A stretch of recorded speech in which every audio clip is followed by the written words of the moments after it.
Welcome back, you guys, to Canon Events. I'm your host, Trevor, and I'm here with One Piece chapter 1183, you guys. We don't get to look at the title yet because we got a beautiful color page cover for the Shonen Jump manga of the week in honor of, I guess, Football Japan and Samurai Blue. We've got Blue Hat Luffy. Imagine what that timeline would have been like, you guys. Blue Hat Luffy. And he's got a football, and we got the JFA football logo. We've got One Piece in the Samurai Blue font, I'm assuming, because I don't really know Samurai Blue.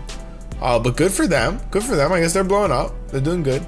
And we got a full page color spread for One Piece, hand drawn by Oda. So we've got Luffy looking like Gear 5, but in base form. I will say his nose is a little different. His nose is a little, that's a little strange. Brook jamming out like he just got a fresh cut. A pink elephant, and we've seen pink elephants before. Now, pink elephant is a thing in literature. If you guys know what a pink elephant is, people in the community of enjoyers of certain substances might know that a pink elephant is a euphemism for a trip or a hallucination. What could it possibly mean that Oda has drawn not one but two pink elephants kind of thrusting the Straw Hats onward into a journey? What could that mean? Zoro's wearing a pink elephant shirt. Guys, the last chapter was called Zaza, and now Oda's making pink elephant references. Like, did Oda just discover that recreational substances exist? Like, what's going on? Definitely not just now, but that can't be a coincidence that he's talking about the Zaza, and now we've got pink elephant. What is this? Make a splash, it says, as he's splashing them up. And we've got, I love Nico Robin has the umbrella, even though she's being, I don't know, like thrust into the sky by water. It doesn't really make sense. The Chopper's loving it. Zoro's just like, yeah, whatever, I can get drunk. Sanji is gooning. Which, like, bro, Nami's feet are right there. Like, the amount of disrespect is absolutely crazy. Nami's enjoying herself. She seems to have a map to wherever the fuck we're going. Of course, Franky is enjoying himself. Jinbei is just appreciating everything. I really like that about Jinbei. He's just like, yes, this is a beautiful experience. We get to fly to the sky on elephant face spray. What's not to love? I really like Franky's jacket, which we've seen, I think, come up in a couple of instances in color cover sprays. It's not. This isn't an isolated incident of this jacket. We've seen this before for sure. I'm just looking, and then Usopp. I almost missed Usopp here. How do you miss Usopp? Usopp is not having a good time. Usopp's actually the only person who's not having a good time, and he's actually terrified. So I guess the elephant has sprayed the Straw Hats and its baby up. And Usopp is clinging to the baby for dear life, hoping maybe, you know, with his logical brain that, like, if anyone's gonna get saved by the mom, it's gonna be the baby. Usopp, you cunning bastard. The fierce battle between Loki and Imu rages on. Holy shit. Imu starts in, and he's panting. He's exasperated to an extent. He says, Ragnir, thou hast waited all this time for one capable of bringing vengeance upon Imu. Is that not so? And Ragnir is like, squeak, motherfucker, squeak! Squeakity, squawkity! Ah! He's angry, bro. So what happened? I thought that Imu was in the second age and hadn't met Ragnir. I'm personally confused about this, and we're gonna have to do a deep dive to figure it out, because I'm getting more and more confused with every passing interaction between Ragnir and Imu. Suffice to say, Ragnir is not happy. What is he rumbling about? I've never seen someone so resilient. Oh God! Oh, it's humid out here. Loki, Straw Hat Luffy. Neither of ye could ever be Mu's soldiers. Mu will erase thee. Fuck. Oh! Just like a heart now? Just like a ha. Just like a wahoo. I think we just got a big reveal. He says, and he's keying up. I can't show the full frame, but he's keying up. He's got his fingers looped around his staff. Okay, and he is somehow summoning the black flames of his Amaterasu along the handle of the staff. He says, just like Dozan. Dozan. Could that be Joy Boy's name, you guys? Ha! Ha! Ragnar! Two blades! Two Jin blades! Hold on. Ragnar, two Jin blades! Pitter patter, pitter patter, pitter patter. What's the pitter patter? Is that Ragnir doing some shit in the back? That's very funny. And we see, okay, we see some shit happening. Maybe the pitter patter is the rain. So lightning, a lot of lightning, shoots out from this thunderstorm as Imu conjures something massive. Something absolutely massive. Swinging his massive blade, he screams, Sword of Wrath, Gram! And Loki finishes, Ragnar 2 Jin Blade time! He's really bad at naming attacks. Western Village. Okay, so we're cutting from this crazy clash to the Western. So this is like the third clash we've seen between Imu and Loki. Usually like a battle is done at the second clash. Very interesting thought. Western Village. And it is freaking pouring. We can see the clash from here. So that's a very important note. We can see, not only see the clash, but we can see like a massive light. So that's pretty wild. But it's pouring in Western Village. And here we have Zaza, the rain god herself, conjured. Not in the flesh, but in the conjurational form. People are screaming, save the children! And the children are inside of the Kool-Aid Man apparatus. They're inside of whatever's containing her water body. Her water elemental-like body. Are they drowning? We don't know. We're not letting you take them! We just saved them! Ripley! We got Ripley back! How did she survive? Chopper is the best doctor. That's no questions. Chopper is the best doctor. We don't ask questions. Oh, we'll never give up on our children! Alright, Oimo. You to goat. Wait, guys! Stop moving! We need to do blood transfusions! You'll die if we don't! They're trying to take my boy! My life doesn't mean a damn thing right now! Okay, we love her. We love her. Ripley is amazing. Ah, yeah! Help us! They're getting absorbed into the Kool-Aid Man form. So these guys are not going to be able to take on Zaza. Zaza seems to be able to shoot like very powerful torrents of rainwater out of her hands. So that's pretty intense. I'm loving the Zaza design though. And I really love this combination of her hairstyle with the hat. I think she's actually like maybe like configured her hair to go through the hat in ways, but we don't know for sure. I just really like it. I like how everything with the beads and the hair puffs and everything really coalesces together very well with her design. This nice flowy drapey design that's almost like fluid like, and it's just so nice. It's so nice. And of course she has big honka bazongas and the hourglass figure of a Nami variant. Another Nami Oda gal. Now Ripley, oddly enough, for a Nami variant, is a very distinct Nami variant. Okay, first of all, she's a giant. Second of all, her face has a more angular design as far as Nami variants go. Anyways. So they're fighting back. We got one lady shooting bows, Ripley's got a great sword, and Killingham looking honestly cleaner than we've ever seen him. Says, only 7 brats. Well, I guess that will do. Let's go, Zaza. Hey, what the hell is going on here? Says Sanji. So, alright, we're seeing the fire from Imu's blast, presumably, and from the tree. dissipating, and we see Gunko's ice block is still there. She does seem to still be preserved, even though Imu did like blast it. So that's weird, because you think that, well, Ragnir or Loki did say that the ice can't be melted by anyone besides Ragnir. So I guess that is true. Brook, about that woman, is there a reason you were so hell-bent on confronting her? I only butted in because I could tell it was serious. Do you know her, Brook?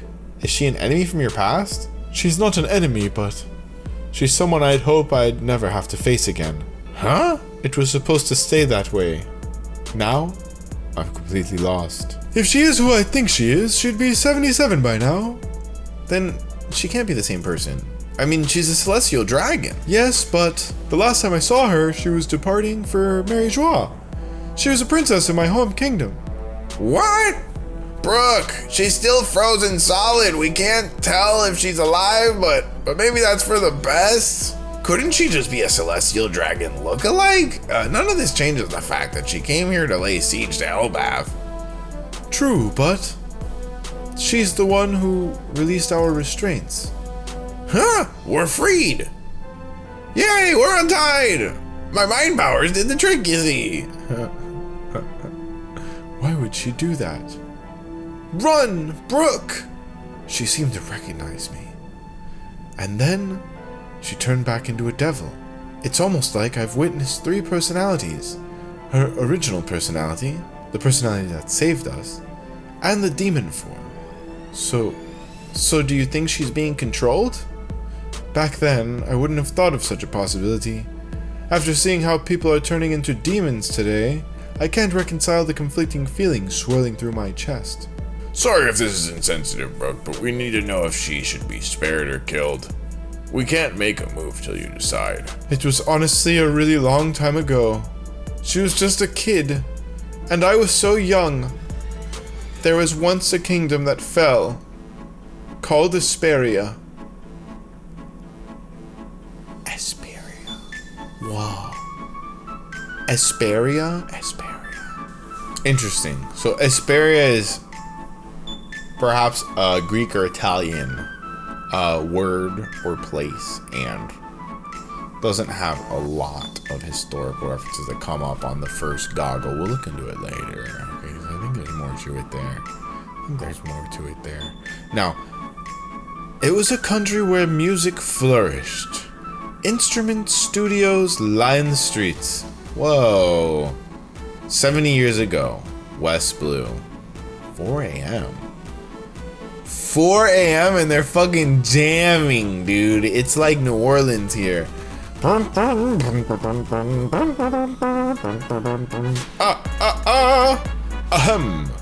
A 1, 2, 3, 4. Waking up in the morning is a good Mor-Maid. A new world's beginning. There's so many seas out there, I'd love to meet them all. Good Mor-Maid. Good Mor-Maid, bro. What? Good Mor-Maid? It's Brook wasn't it back then. Good morning, Asperia. No more waiting around for fair winds. Let's set sail again, baby. The back alley folks? And so we're seeing the back alley folks here. Shut up, I'm dealing with a hangover. Be quiet. Ruff, ruff. The port people. Dang, good morning, Brook. So people knew his name as Brook. The arena. Whoa. Brook is on some Nika shit, dude. Oh, how I long to meet a sexy mermaid one day. Shut it, Brook. It's Lord Brook. Yeah. So the girls, the ladies love him. The men, not so much. Kick him out of the core. She'd steal my soul away. Call that a bad fish ending. Somebody get me a gun. Oh my god, bro. Yeah. He's like, yeah. Jazz hands, bro. Hold up. This is the country of instrument makers. Asperia. Oh my god. It seems like Brook's the only one that's really playing instruments here. This is so silly. Is Brook just that? Like, is he just him because he's delusional? Because same, bro. It's all the delusion is kept in the afro. True that. It's true facts. Wow. Asperia Palace, the barracks. Captain! Teach us how you do your Swiss splash. This guy's like, hey, please teach it to me. You dote too much on Princess Shuri. How shameful. I've been teaching you all, haven't I? You have to master the basics before you can dream. Alrighty. I wonder what's for dinner tonighty. Oh. Yeah, my tummy is grumbling. We'll deliver some Binks' sake. May the ocean guide our way. Far across the eye can see the sun is shining merrily as birds fly in the sky. So Gunko, baby Gunko with snot in her nose, takes over and says, as the birds fly in the sky, as they sing out with glee. She's looking up at Brook, he's looking down at her, they're so happy. I mean, they seem to be two birds of a feather. Brook's drip definitely seems to be Celestial Dragon adjacent. Definitely seems to be Celestial Dragon adjacent at this point. We worked hard today. You think I got stronger just like Mama? I'm Brook, young Brook, looking a little bit like Blackbeard with the eyelashes. Very tall, very handsome. We finally get a name. Not a full name. Raider Captain. Raider Captain. So they're kind of like a pirate royal fleet, maybe? I don't know. I don't know why would they raid people? Raider Captain, Guard Corps of Vesperia, Brook, 20 years old. This is only 20-year-old Brook. So guys, we finally have an official age. If this was 70 years ago and Brook was 20 years old, Brook is 90 years old on the dot and Shuri is 77 years old by Brook's estimate. I feel like we've had like different estimates over the years, but now we can finally just say like this is the age it was given. He's 90 years old and just shy of 100. So that's pretty cool. So who's her mama? Oh, Brook is gooning. Your mother is indeed super strong. Lady Candle, the light of my life. Bad look for falling for a married lady, Brook. What are you saying? Love is freedom. Oh my god. I'll execute you for treason. King of Vesperia Kingdom. Leuven. He is kind of gross, bro. Oh my god, bro. So they're brothers. He's like, wow, bro. I mean, my majesty, you're so harsh. Daddy! Don't touch him. Ew. You're screaming to assassinate me, aren't ya?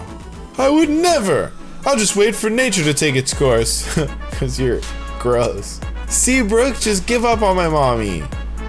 When I grow big, I'll marry you instead. Oh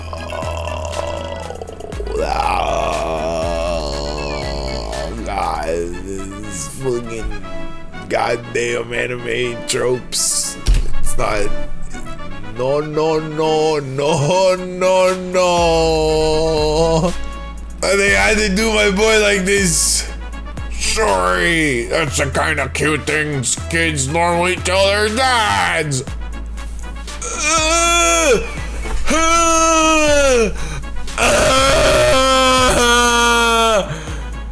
What the fuck, bro?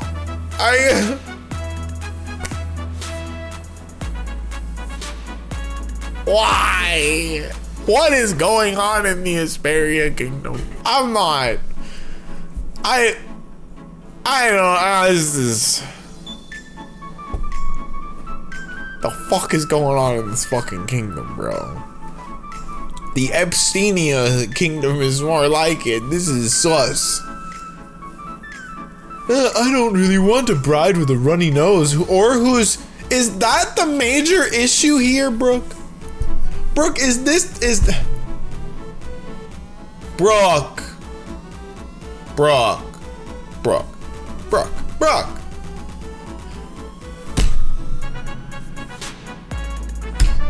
Why don't you dare shoot down my daughter in front of me? What the fuck? What are the priorities? I'm a one-woman type of guy, aka your wife, and seemingly my sister-in-law, because it looks like they're siblings, and so that means that niece is gonna marry him. And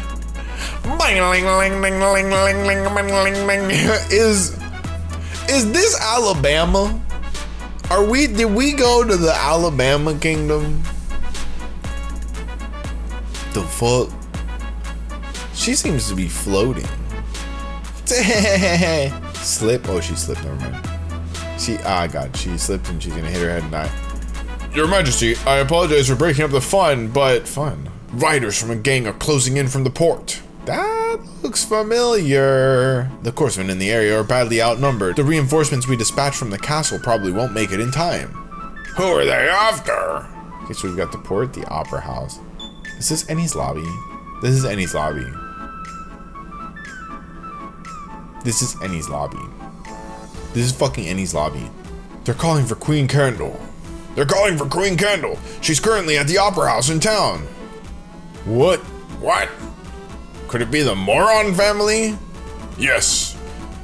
They've been after Candle for ages. When did they land? When did they even land on our shores?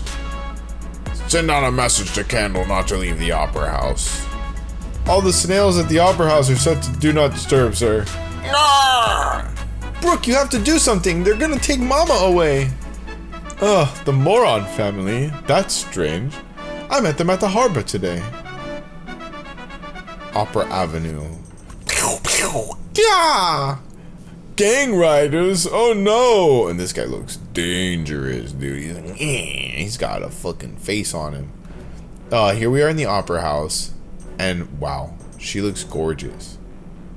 Ah, that was such a wonderful performance. Come on out, Candle. Don Marone would what? Don Marone told us, hold on. Come on out, Candle.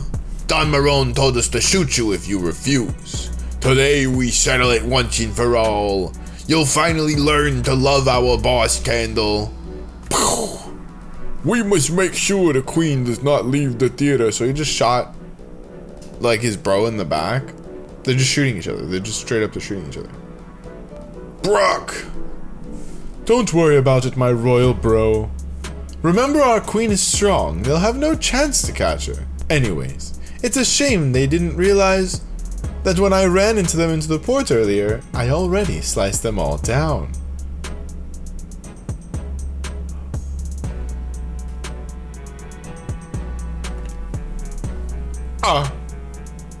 What a badass, bro. Hold on. His brother definitely has Blackbeard's nose.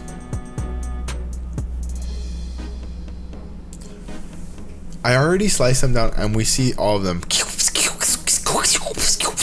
What the hell is this? Huh?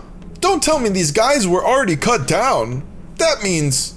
Yeah, that was Captain Brooks' Swift Slash. Guy looks like Rayleigh. It was the 3-pace hum, Notch Slash. Oh, Lord Brook, you're so cool. Oh my God, the Queen's coming out. Oh my gosh, she's so gorgeous. Over 70 years ago, there were two massive stars in the Kingdom of Hesperia. One was the former commander of the Royal Guard Corps and the current Queen, Candle. It's so lively. She's gorgeous. The other, though his music was widely disliked, would slash his targets so swiftly they never even noticed they'd been cut. He is a master of the swift slash, the captain of the battle raiders, Humming Brook.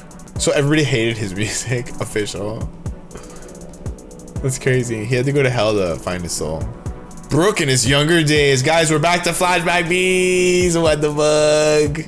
At this time, the kingdom was at peace. I imagine that's not going to stay the same way for long. I'm really hoping that Oda keeps this flashback relatively concise, but I don't think so. I think we're gonna be here for at least 10 weeks. So we're gonna be here probably until like July is over, and then Lord knows when we're gonna finally see Luffy clash with Imu. But Oda is definitely going to edge us a little longer on that, guys. Theories abound from this chapter. So thing number one, what is Candle's power? What is Candle's power? Candle and Brook both have this same kind of royal guard blade. That also we see the Knights of God having these blades.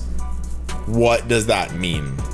Their drip is almost exactly the same as the God's Knights. Could potentially the God's Knights have been prototyped in this kingdom? That maybe Candle was like the first God Knight and she betrays the kingdom or something. I can't imagine that being married to this guy as a woman like that makes her very happy. He doesn't seem to be a very good guy. I mean, I do like that as a king he's pruning hedges, so it shows like that he's, to some extent, he's humble. Imagine, like, does he prune all the hedges at his castle? Because that's pretty impressive. But then, like, how are you so out of shape, bro? You're out there in the sun working all day. Like, what are you eating? He's just eating like pure animal fat. He's just like, what a hard day of work in the sun. Like, that's not good. We don't want that. I do see like kind of motifs of a lot of different cultures here. This style helmet that he's wearing is more Viking than Greek, but I'm kind of getting like Mediterranean Greek vibes from this place. I like that the castle, the palace, is built like a harp. That's really cool. And this Mafia Don pirate hat, I think we've seen it before emblemized in a couple of the Mafia pirate groups. So there's gonna be hopefully some explanation of the connection between all of them. I'm thinking that there's Davy Clan at work here. They didn't reveal anyone's names fully. So this is the king of Esperia Kingdom. Leuven. Leuven what? This is Brook, the royal guard. Brook what? Shuri what? And we're not getting their last name because what if it's Davy? What if it's Brook D. Davy or Davy D. Brook? He looks a lot like Blackbeard. And the eyelashes aren't there for no reason. I will say that the eyelashes aren't as prominent on his brother, but they're still there. And I just feel like they weren't displayed as prominently throughout, but they were. They're there in every shot. And Candle, I'm not saying this just because all One Piece women have the same facial structure, but Candle does remind me a lot of Eris D. Tar. Where was she from? Could the Tar family have been from here? This kind of wispy hair looks a lot like Eris's hair. Kendall D. Tar, Eris D. Tar. I think it would make sense if they're related. And they could be related through the other side, you know? Or at least through marriage. Very interesting. I do like that we're actually having a moment. To go back, this is probably one of the few moments that we've seen the entire series where the Straw Hat crew is actually just talking about shit. Is actually just taking time. So I think it's very important that the Straw Hats have taken the time to actually talk to each other. They're talking to Brook and asking him, and they're learning more. I think this is probably the best premise or setup for a flashback piece segment that we've had in a long time, because it's just like our friends are actually taking the time to learn more about each other, which we don't get a lot of. We don't get a lot of that. We haven't got a lot of that since like East Blue or Drum Kingdom, or, you know, when we get new Straw Hats, we get that. I really hope that we're not going to get Gunko on the crew, but it does seem like the God's Knights are done with Gunko. God forbid that we get like a double agent on the crew. So next we'll touch on the fact that this power of killing hams is nigh invincible. It really does seem like he can do anything with it, as long as you don't take out his main body. But we've seen that Sanji very easily took out his main body before. How much harder will it be now that he has Omen? I don't even know where he is in the shot, so that's important. We gotta find him first. But the fact that Ripley's still alive gives me a lot of hope. Definitely glazing Chopper as a doctor for the next ever. Chopper, the greatest doctor of all time, and I'm very happy about that. But Zaza does seem to be like a relatively invincible foe. So Sanji's only hope is Two-Face killing him.